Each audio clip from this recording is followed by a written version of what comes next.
ഒരു വിധത്തിൽ അതിൽ വലിഞ്ഞു കയറി ശേഖരച്ചൻ്റെ വീടിൻ്റെ മുൻപിലുള്ള ബസ് സ്റ്റാൻഡിൽ ഇറങ്ങി അങ്ങോട്ട് പതിയെ നടന്നു. ആ വലിയ ഗേറ്റ് കടന്ന് അകത്തേക്ക് കയറിയപ്പോൾ കണ്ടു മുറ്റത്ത് കിടക്കുന്ന ആഡംബര കാറുകൾ.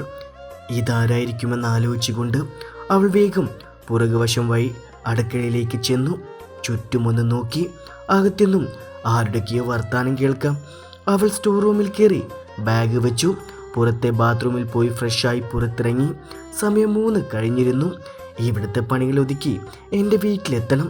അവിടെയൊന്നും ആരെയും കാണാത്തോണ്ട് പതിയെ സാവിത്രിയമ്മയെ അന്വേഷിച്ചവൾ അവരുടെ മുറിയിലേക്ക് ചെന്നു. അവിടെ എത്തി പതിയെ അമ്മയുടെ മുറിയിലേക്ക് എത്തി നോക്കി. 45 പ്രായമുള്ള ഒരു സ്ത്രീയും 50 പ്രായമുള്ള ഒരാളും അവിടെ ഇരുന്ന് സംസാരിക്കുന്നുണ്ട്. അമ്മയുടെ മുഖം കണ്ടാലറിയാം ഈ വന്നവർ എത്രത്തോളം പ്രിയപ്പെട്ടവരാണെന്ന്. ജാൻവി കുറച്ചു നേരം അങ്ങനെ നിന്നു. കീറണോ അത് തിരിച്ചു പോയാലെന്ന് വിചാരിച്ചുകൊണ്ട് പിന്നെ രണ്ടും കൽപ്പിച്ച് കീറാൻ തന്നെ വിചാരിച്ചു. അവിടെ വന്നവർക്ക് വേണ്ടത് കണ്ടറിഞ്ഞ് ചെയ്തു കൊടുക്കേണ്ടവളാണ് ഞാൻ, ഇവിടുത്തെ വേലക്കാരി. അതും മനസ്സിലോർത്തുകൊണ്ട് അവൾ പതിയകത്തേക്ക് കയറി. അമ്മേ, ഞാൻ ചായ എടുക്കട്ടെ? ആ, മോള് വന്നു, ഇങ്ങോട്ട് കയറി വാ. നീ എന്താ അവിടെ തന്നെ നിൽക്കുന്നേ? വേണ്ടമ്മേ, അടുക്കളയിലേക്ക് ചെല്ലട്ടെ, ഞാൻ ചായ എടുക്കാം. ഈ കുട്ടി, നീ ആദ്യം കൊണ്ടൊന്ന് വാ, ഇവരെ നിനക്ക് പരിചയപ്പെടണ്ടേ? ജാൻവി മടിച്ചു അകത്തേക്ക് കയറി. അവിടെ ഇരുന്നവരെ നോക്കി ചെറുതായി ഒന്ന് പുഞ്ചിരിച്ചു. സാവിത്രിയമ്മ അവളെ ചേർത്ത് പിടിച്ചു.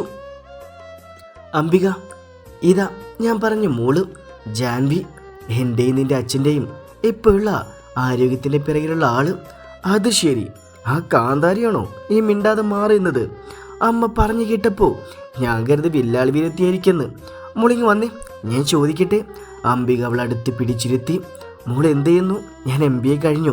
ഇന്നായിരുന്നു ലാസ്റ്റ് എക്സാം, റിസൾട്ട് വരണം. ആഹാ, അത്രയും വലിയ കുട്ടിയാണെന്ന് കണ്ടാൽ പറയൂല.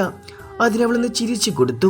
അംബികൻ്റെ ഭർത്താവ് മാധവ്, അയാളും അവളെ വളരെയധികം വാത്സല്യത്തോടെ നോക്കിയിരുന്നു. എവിടെ വീട്? വീട്ടിലാരൊക്കെയുണ്ട്? അംബിക വിടാൻ ഉദ്ദേശമില്ലാതെ വീണ്ടും ചോദിച്ചു. എന്നാൽ അത് കേട്ട് അവളുടെ മുഖം മങ്ങി. അവൾ ദയനീയമായി സാവിത്രിയമ്മയെ നോക്കി. അംബിക വീണ്ടും ചോദിച്ചപ്പോൾ അവൾക്ക് പറയാതിരിക്കാനായില്ല.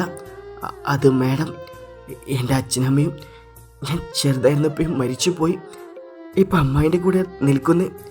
വേറെ ഒന്നും പറയാൻ നിൽക്കാതെ ചായ ഇടാന്ന് പറഞ്ഞു വേഗം എഴുന്നേറ്റ് അടുക്കളയിലേക്ക് പോയി. ജാൻവി പോയ വഴിയെ നോക്കി സാവിത്രി ശ്വാസം വലിച്ചെടുത്തു. ഒന്ന് നോക്കി നെടുവീർപ്പിട്ടു. എന്താ അമ്മേ ജാൻവി വേഗം പോയത്? ഞാൻ ചോദിച്ച കുട്ടിക്ക് ഇഷ്ടമായില്ലേ? അതൊരു പാവം കൊച്ചാടി, ആരുമില്ല അതിന്. സാവിത്രി പിന്നെ അവളുടെ എല്ലാ കാര്യങ്ങളും അവരോട് പറഞ്ഞു. അത് കേട്ട് അവർക്ക് സങ്കടമായി. പാവം കുട്ടി, അതൊത്തിരി സഹിക്കുന്നുണ്ടല്ലേ അമ്മേ. അതിന് നമുക്കിവിടെ നിർത്തിക്കൂടെ? ഞാൻ കുറെ പറഞ്ഞതാ, എവിടെ കേൾക്കാൻ. നമ്മൾക്ക് അവളൊരു ബാധ്യത ആകുമെന്നാണ് വാദം. എനിക്കുണ്ട് ഈ പ്രായത്തിലൊരു മോള്, എനിക്ക് മനസ്സിലാകും അതിൻ്റെ വിഷമം. ആദ്യം സാവിത്രിയമ്മ പതിയെ തലയാട്ടി. ഈ സമയം കൊണ്ട് ജാൻവി ചായ എടുത്ത ഹാളിലേക്ക് വന്നു. ബേക്കറി ആയിട്ട് കുറച്ച് സാധനങ്ങൾ വാങ്ങിയതുണ്ടായിരുന്നതും അവൾ എടുത്തു വെച്ചു. ജാൻവി ചെന്ന് അവരെ വിളിച്ചു. ചായ കുടിക്കാൻ എല്ലാവരും ഹാളിലേക്ക് വന്നപ്പോൾ അവൾ അടുക്കളയിലേക്ക് ഒതുങ്ങി. ജാൻവി, ആ അമ്മേ, നീങ്ങ് വന്നേ, ഇനി ഒരുപാട് പേരുണ്ട് ഇവിടെ പരിചയപ്പെടാൻ. ജാൻവി വരാൻ താല്പര്യമില്ലായിട്ടും പിന്നെ വേറെ വഴിയില്ലാത്തതുകൊണ്ട് ഹാളിലേക്ക് വന്നു. അവിടേക്ക് വന്ന് അവളെ എല്ലാവരും ആരാണെന്നറിയാൻ നോക്കിക്കൊണ്ടിരുന്നു. ജാൻവോളെ, ഞാൻ എല്ലാവരും പരിചയപ്പെടുത്താം. എൻ്റെ മൂത്ത മകൻ രഘു, ഇതവൻ്റെ ഭാര്യ ലക്ഷ്മി, 2 മക്കള് അഭിജിത്ത് ആൻഡ് കാർത്തിക. അഭിജിത്ത് ഡോക്ടറാണ്, കാർത്തിക MBBS 3rd ഇയർ പഠിക്കുന്നു. 2ാമത്തെ മകൻ ഇപ്പോൾ ഇവിടെയല്ല, അടുത്താഴ്ച എത്തും.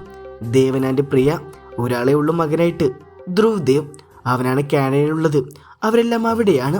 നമ്മുടെ ബിസിനസ് സാമ്രാജ്യത്തിൻ്റെ അടുത്ത സാരഥിയാണ് അവൻ. പിന്നെ അംബികയും മാധവിനെയും നീ കണ്ടല്ലേ? മക്കൾ അഭിനവ് ആൻഡ് ആര്യ. അഭിനവ് +2ലാണ്, ആര്യ 10th. ജാൻവി എല്ലാവരെയും നോക്കി സൗമ്യമായി ചിരിച്ചു. ഇതാരാ അമ്മമ്മേ? ഇതാണ് ഇവിടുത്തെ ഓൾ ഇൻ ഓള് ജാൻവി. ഞാൻ പറഞ്ഞില്ലായിരുന്നു നിങ്ങളോട്, ഞങ്ങളെ നോക്കുന്നതിനുള്ള സ്വന്തം മോള്.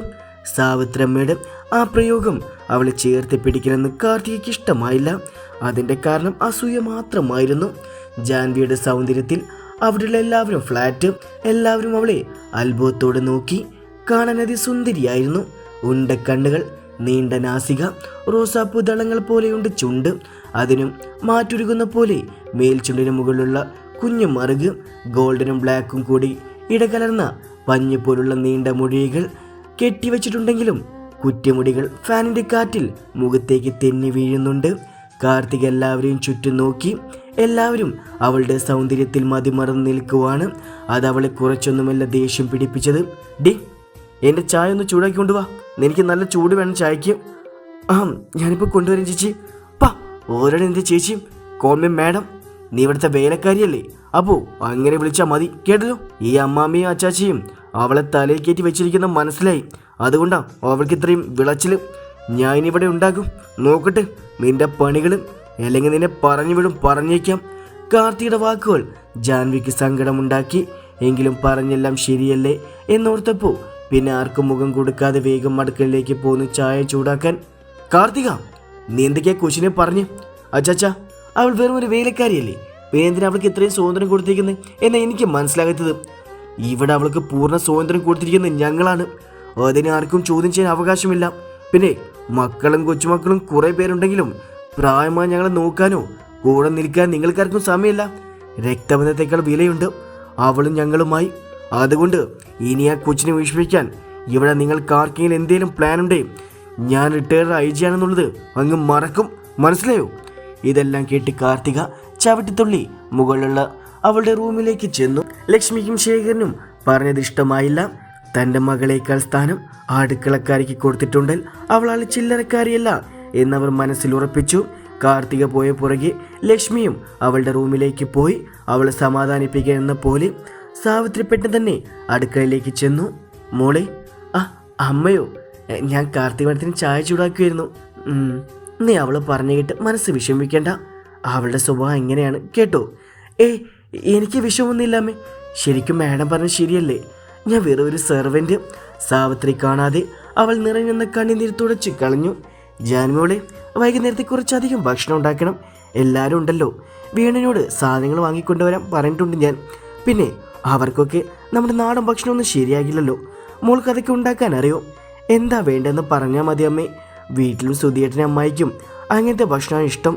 അതുകൊണ്ട് അതൊക്കെ ഉണ്ടാക്കാൻ പഠിച്ചു. അമ്മ വിഷമിക്കേണ്ട, ഞാനുണ്ടാക്കിക്കോളാം. അവർ പോയി കഴിഞ്ഞുടനെ അവൾ പുറത്തിറങ്ങി വാഷിംഗ് മെഷീനിൽ അലക്കി കിടന്ന തുണികളെല്ലാം എടുത്ത് വിരിച്ചിട്ടു. മുറ്റമൊക്കെ ഇൻ്റർലോക്ക് ചെയ്തുകൊണ്ട് അടിക്കാനും വാരാനും ഒന്നും ഉണ്ടായിരുന്നില്ല. എന്നിരുന്നാലും ഗാർഡൻ ഏരിയ നന്നായിട്ടുണ്ടായിരുന്നു. അതെല്ലാം നനച്ചുകൊണ്ടിരിക്കുമ്പോഴാണ് വേണൂട്ടൻ സാധനങ്ങളുമായി വരുന്നത് കാണുന്നത്.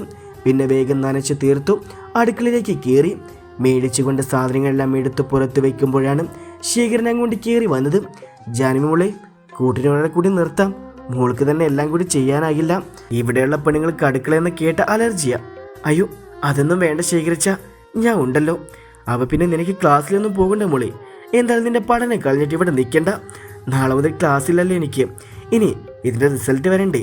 അത് കഴിഞ്ഞല്ലേ അടുത്ത കോഴ്സ് എടുക്കാൻ പറ്റുള്ളൂ. അത് ഞാൻ മറന്നിരുന്നു. എന്നാലും ഒരാൾ കൂടി വേണ്ട സഹായത്തിന്. എന്തായാലും ഞാൻ നാണിയമ്മയെ കൂടി വിളിക്കാം നാളെ മുതൽ. വേണു, മോളെ സഹായിക്കണം. അതും പറഞ്ഞ് അയാൾ അകത്ത് പോയി. വേണുവും ജാൻവിയും പണിയിലേക്കും. ഒരു വിധത്തിൽ അവൾ പണികളൊക്കെ തീർത്തു. ഫ്രൈഡ് റൈസും ബട്ടർ ചിക്കനും ചിക്കൻ ഫ്രൈയുമാണ് ഉണ്ടാക്കിയത്. പിന്നെ അതിനുള്ള സാലഡും ഉണ്ടാക്കി കാസറോളിലാക്കി ഡൈനിങ് ടേബിളിൽ കൊണ്ടുപോയി വെച്ചു. സമയം നോക്കിയപ്പോൾ ഞെട്ടി. എൻ്റെ ദേവി, ഇനി ഞാനെങ്ങനെ പോകും? അവിടെ ചെന്ന് കേൾക്കാൻ പോകുന്ന വഴക്ക് എനിക്കത് ഓർക്കാൻ വയ്യ. പിന്നെ ഒന്നും ആലോചിക്കാൻ നിന്നില്ല. വേഗം അടുക്കള ക്ലീനാക്കി. രാവിലെ അവൾ കൊണ്ടുവന്ന സഞ്ചി എടുത്തു. അവരോട് യാത്ര പറയാൻ നിന്ന ഇനിയും വൈകും. വേഗം പോയേക്കാം. വേണോട്ടാ, ഞാൻ പോകുക. അവരോടൊന്നും പറയണേ.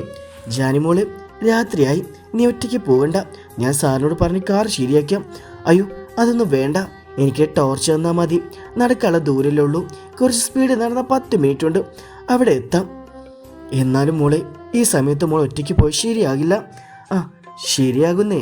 ആ ടോർച്ച് എത്താം, ഞാൻ പോകട്ടെ. അയാൾ മനസ്സില്ല മനസ്സോടെ ടോർച്ച് എടുത്ത് കൊടുത്തു. ജാൻവി അത് മേടിച്ച് ഓൺ ചെയ്തു. സ്പീഡിൽ നടക്കാൻ തുടങ്ങി. അവരുടെ വീട്ടിൽ നിന്ന് നടന്ന് മെയിൻ റോഡ് എത്തണം. അവിടെ നിന്ന് റോഡ് ക്രോസ് ചെയ്തു ഒരു ഇടവയിൽ കൂടി കയറി നടന്ന 10 മിനിറ്റ് കൊണ്ടെത്തും. നല്ല റോഡിൽ കൂടി പോയാൽ കുറെ കറങ്ങേണ്ടതായി വരും. ഓരോന്നും മനസ്സിൽ വിചാരിച്ചവൾ മുന്നോട്ട് നടന്നു. ഇടവയിൽ കൂടി കയറി മുൻപോട്ട് നടക്കുമ്പോഴാണ് ആരോ പുറകിലുള്ളതുപോലെ അവൾക്ക് തോന്നിയത്. മനസ്സിൽ അകാരണമായ ഭയം വന്ന് മൂടുന്നത് അവൾ അറിഞ്ഞു. വിറച്ചിട്ട് നടക്കാൻ പറ്റാത്തതുപോലെ. എങ്കിലും വേദനയുള്ള കാൽ വെച്ച് അവൾ മാക്സിമം സ്പീഡിൽ നടക്കാൻ തുടങ്ങി. പുറകെ വരുന്ന നീൽ രൂപം അവളുടെ പുറകെ ഉണ്ടായിരുന്നു. ജാൻവിക്ക് തിരിഞ്ഞു നോക്കണമെന്നുണ്ട്, പക്ഷെ പേടി അതിനവളെ സമ്മതിക്കുന്നില്ല. ദേവി, എൻ്റെ കൂടെ ഉണ്ടാകണേ. പുറകെ വരുന്നത് ആരാണെന്ന് എനിക്കറിയില്ല. അയാൾ നിന്ന് എന്നെ രക്ഷിക്കണേ. അങ്ങനെ പ്രാർത്ഥിച്ചുകൊണ്ട് അവൾ മുൻപോട്ട് നടന്നുകൊണ്ടായിരുന്നു. ഇടവയൽ കൂടി വന്നതുകൊണ്ട് വീടിൻ്റെ സൈഡിലുള്ള സ്റ്റോർ റൂമിൻ്റെ അടുത്തേക്കാണ് ആ വഴി അവസാനിക്കുന്നത്. പുറത്തുള്ള സാധനങ്ങളൊക്കെ വെക്കാൻ വേണ്ടി അമ്മാവനുണ്ടാക്കിയതാണത്. നടന്ന് അതിൻ്റെ അടുത്തെത്തിയപ്പോൾ അവൾ പതിയെ തിരിഞ്ഞു നോക്കി. അപ്പോൾ അവളുടെ പുറകിലായി നിൽക്കുന്ന ആളെ കണ്ട് അവൾ ഞെട്ടി. ശരത്തിട്ട, ചേട്ടനെന്താ ഇവിടെ? ഞാൻ നിന്റെ പുറകെ വന്നതാ ജാൻവി. ഞാൻ കണ്ടിരുന്നു നീ ഒറ്റയ്ക്ക് നടന്നു വരുന്നത്. അതാ പുറകെ പോകുന്നത്. കാലം നല്ലതല്ലോ. ഞാൻ നിനക്ക് കൂട്ടുവന്നതാ. എന്നിട്ട് എന്നെ എന്നോട് പറയാതിരുന്നേ. ഞാൻ ശരിക്കും പേടിച്ചു പോയി. അത് നിനക്ക് ഇഷ്ടമാകില്ലെന്ന് ഓർത്തിട്ടാ ഞാൻ ശരത്തേട്ടനെല്ലാം പറഞ്ഞില്ലേ. എനിക്കങ്ങനെ കാണാൻ പറ്റുന്നില്ല. ഒരു ചേട്ടനായിട്ട് ഞാൻ കണ്ടിട്ടുള്ളൂ. ഞാൻ പൊക്കോട്ടെ. അമ്മായി കണ്ട പിന്നെ എന്നെ ബാക്കി വെച്ചേക്കില്ല. പൊക്കോ, നീ വീട്ടിൽ കയറിയിട്ട് ഞാൻ പോകുള്ളൂ. ജാൻവിനൊന്നും പറയാൻ നിന്നില്ല. വേഗത്തിൽ അകത്തേക്ക് കയറി. അവളുടെ കുഞ്ഞുമുറിയിലേക്ക് കയറാൻ തുടങ്ങിയതും അമ്മായി വിളിച്ചതും ഒന്നിച്ചായിരുന്നു. നീ എന്നാടി ഇത്രയും ലേറ്റ്? നിനക്ക് തോന്നിയതുപോലെ കയറി വരാനുള്ളല്ലേ വീട്? അമ്മായി, അവിടെ നിന്ന് കുറേ ഗസ്റ്റ് ഉണ്ടായിരുന്നു. അപ്പോൾ ഭക്ഷണം ഉണ്ടാക്കാതെ പോരാൻ പറ്റില്ലല്ലോ, അതാ ലേറ്റായത്. നിന്റെ പ്രസംഗമൊന്നും എനിക്ക് കേൾക്കണ്ട. കണ്ടോമാരെ കൂടെ നിറങ്ങിയിട്ട് അവൾ കീറി വന്നേക്കുവാ. അമ്മായി, ഞാൻ പറഞ്ഞ സത്യ. നിർത്തടി ഊരുമ്പട്ടവളെ. നിന്റെ കള്ളാഭിനയം. എൻ്റെ മകൻ നിന്നെ ഒന്ന് തൊട്ടതിന് നിനക്ക് ഭയങ്കര സൂക്കേടായിരുന്നില്ലേ? കണ്ടമാരുടെ കൂടെ കറങ്ങി നടക്കുന്നതിന് അവൾക്ക് കുഴപ്പമില്ല. ജാൻവി പിന്നെ ഒന്നും പറയാൻ നിൽക്കാതെ റൂമിലേക്ക് കയറി വാതിലടച്ചു. കുറച്ചു നേരം ചുമരിൽ ചാരിയിരുന്നു. പിന്നെ ചാടി എഴുന്നേറ്റ് അടുക്കളയിലേക്ക് ചെന്നു. ഒന്നും ഉണ്ടാക്കില്ലായിരിക്കുമെന്ന് അവൾക്കറിയാം. അടുക്കളയിലെത്തിയപ്പോഴാണ് അവിടെ നിൽക്കുന്ന വൈഷ്ണുവിനെ കണ്ടത്. വൈഷ്ണു, ആ ചേച്ചി എത്തിയോ? നീ എപ്പോൾ വന്നേ മോളെ? ഞാൻ വന്നിട്ട് കുറച്ച് നേരമായി. ചേച്ചി വരുന്ന സമയത്ത് കാണാത്തപ്പോൾ മനസ്സിലായി തിരക്കായിട്ടായിരിക്കുന്നു. അവിടെ അമ്മയുടെയും ശേഖരച്ചൻ്റെയും മക്കളൊക്കെ എത്തിയിട്ടുണ്ട്. അതാ ലേറ്റായത്. നീ മാറി നിൽക്കും, ഞാൻ വേഗം എന്തെങ്കിലും ഉണ്ടാക്കാം. ഒന്നും ഉണ്ടാക്കണ്ട ചേച്ചി. ചേച്ചി പോയി കുളിച്ചിട്ട് വാ, ഞാൻ ചായ ഇടാം. ഫുഡ് ഉണ്ടാക്കിയിട്ട് കുളിക്കാം. വരന്ന് കഴിക്കണ്ടേ? അമ്മ ഇപ്പോൾ വരും കഴിക്കാൻ. ഓ, അമ്മ ഒന്നും വരില്ല. അമ്മയുടെ വയറ് ഞാൻ നിറച്ചിട്ടുണ്ട്. അതിങ്ങനെ ഞാൻ പുറത്തുനിന്ന് ഫുഡ് വാങ്ങിയിട്ടാണ് വന്നത്. അല്ല ചേച്ചി, എനിക്കൊന്ന് കാണാൻ കൂടി കിട്ടില്ല. വേഗം കുളിച്ചിട്ട് വാ, കഴിച്ചിട്ട് നമുക്ക് സംസാരിക്കാന്ന്. എന്ന് ഞാൻ വേഗം വരാം. ജാൻവി കുളിച്ചിറങ്ങി ഒരു ധാവണി എടുത്തെടുത്തു. റൂമിൻ്റെ പുറത്തേക്കിറങ്ങി. അവളെ കാത്തു വൈഷ്ണു ഡൈനിങ് ടേബിളിൽ ഇരിപ്പുണ്ടായിരുന്നു. വാ ചേച്ചി, നമുക്ക് കഴിച്ചിട്ട് റൂമിലേക്ക് പോകാം. അയ്യോ, ഇവിടെ ഇരിക്കാൻ എനിക്ക് അനുവാദമില്ലല്ലോ. മോളെ, നീ ഇവിടെ ഇരുന്ന് കഴിച്ചോ, ഞാൻ അടുക്കൽ തന്നെ ഇരുന്നോളാം. അത് വേണ്ട, ഇന്നിവിടെ ഇരുന്നാൽ മതി. ചേച്ചി ഇങ്ങോട്ട് വന്നിരുന്നേ. വൈഷ്ണവളുടെ കയ്യിൽ പിടിച്ച് ഡൈനിങ് ടേബിളിൽ ഇരുത്തി അവൾക്ക് ഭക്ഷണം വിളമ്പി കൊടുത്തു. വൈഷ്ണുവിൻ്റെ സ്നേഹം ജാൻവിക്ക് വല്ലാത്തൊരു ആശ്വാസമായിരുന്നു. ഹോസ്റ്റലിലാണ് അവൾ നിൽക്കുന്നത്. അവൾക്ക് ഇഷ്ടമില്ലായിട്ടും അമ്മായി നിർബന്ധിച്ച് വിട്ടതാണ്. എന്നാൽ മാത്രമേ തന്നെ ഉപദ്രവിക്കാൻ പറ്റുള്ളൂ. അവളുണ്ടെങ്കിൽ ഇന്നെനിക്കൊരു സുരക്ഷാ കവചം പോലെ പുറകെ ഉണ്ടാകും. അവൾ ഹോസ്റ്റലിൽ പോയതിൽ പിന്നെയാണ് സുധിയേട്ടൻ പോലും ഇത്രയും ഉപദ്രവിക്കാൻ തുടങ്ങിയത്. അതെ ചേച്ചി പെണ്ണെ, എന്താ ഇത്ര ആലോചന? ജാൻവി പെട്ടെന്ന് ഓർമ്മയിൽ നിന്ന് എട്ടി ഉണർന്നു. ഒന്നുമില്ല, ഞാൻ വെറുതെ ഒരു ഓർത്തിരുന്നതാ. അത് വിട്, നീ പറ നിന്റെ വിശേഷങ്ങൾ. പോയിട്ട് 2 ദിവസമല്ലായുള്ളൂ. ഇതെന്നെ പെട്ടെന്ന് വീണ്ടും വരവ്. അതോ, അതിൻ്റെ ചേച്ചിക്കുട്ടി പെട്ടെന്ന് കാണണമെന്ന് തോന്നി. പിന്നെ ചേച്ചിക്കൊരു സർപ്രൈസ് ഉണ്ട്. അതെന്നെ വൈഷ്ണു, ഒരു സർപ്രൈസൊക്കെ? അതൊക്കെ പറയാമേ, അത് ഫുഡ് കഴിക്കും. 2 പേരും പിന്നെ ഓരോന്നൊക്കെ പറഞ്ഞ് ഫുഡ് കഴിച്ചു. അടുക്കള ഒതുക്കി ഡോറെല്ലാം അടച്ച് കിടക്കാം. പോകാൻ റെഡിയായി. വാ ചേച്ചി, എൻ്റെ റൂമിലേക്ക് പോകാം. നിന്റെ റൂമിലേക്കോ? അത് വേണ്ട. അത് കണ്ടിട്ട് വേണം അമ്മായി എന്നെ പച്ചയ്ക്ക് കത്തിക്കാൻ. പിന്നെ ഒന്ന് പോകാൻ പറ ചേച്ചി, വാ. ജാൻവി വേണ്ടെന്ന് പറഞ്ഞിട്ടും വൈഷ്ണു അവളെ നിർബന്ധിച്ചു.